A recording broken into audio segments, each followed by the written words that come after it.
तुम्हाला काय वाटतं आज मी कशाचे डोसे बनवलेले आहेत?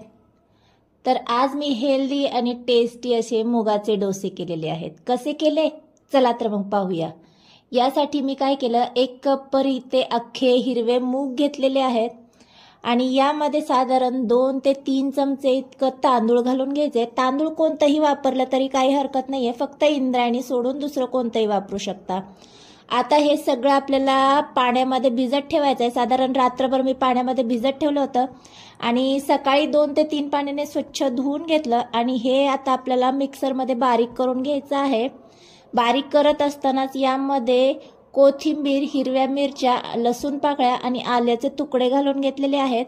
हा जो हिरवा मसाला आहे ना, तुमच्या आवडीनुसार कमी जास्त तुम्ही करू शकता. गरज पडेल ना तसं थोडं थोडं पाणी घालून आपल्याला याचं बॅटर करून घ्यायचंय. तर ज्या पद्धतीने इडलीचं बॅटर करतो ना, अगदी त्याच पद्धतीने इथे आपल्याला बॅटर करून घ्यायचंय. तर इथे पाहू शकता या पद्धतीने मी बॅटर केलेलं आहे. आता हे बॅटर आपण एका भांड्यामध्ये काढून घेऊ आणि याच पद्धतीने शिल्लक राहिलेलं जे मूग आहेत ना, ते देखील आपण वाटून घ्यायचं आहे. तर आता इथे सगळं बॅटर मी वाटून घेतलंय. आता थोडंसं थिक वाटते त्यामुळे इथे पाणी घालून घेतेय. तुम्ही तुमच्या अंदाजानुसार पाणी वापरायचे. चवीनुसार मीठ घालून घ्यायचे आणि छान एकजीव करून घ्यायचे. तर इथे बॅटर मी थोडंसं थिकच ठेवणार आहे कारण मी इथे करणार आहे दिरडे. दिरडे करण्यासाठी ना बॅटर बऱ्यापैकी थिकच लागतं, त्यामुळे इथे मी थिकच ठेवलेलं आहे. डोसे करणार असाल ना तर बॅटरमध्ये थोडंसं पाणी तुम्ही वाढवू शकता आणि आवडीनुसार इथे डोसे किंवा दिरडे तुम्ही करून घ्यायचे आहे. तर इथे मीडियम गॅसवर मी एक बाजू छान अशी खमंग आणि खरपूस होऊन दिली. वरची बाजू बऱ्यापैकी सुकली की आपल्याला हे दिरडे टर्न करून घ्यायचे आहेत आणि दुसऱ्या बाजूने देखील छान खमंग आणि खुसखुशीत असं शेकून घ्यायचं आहे.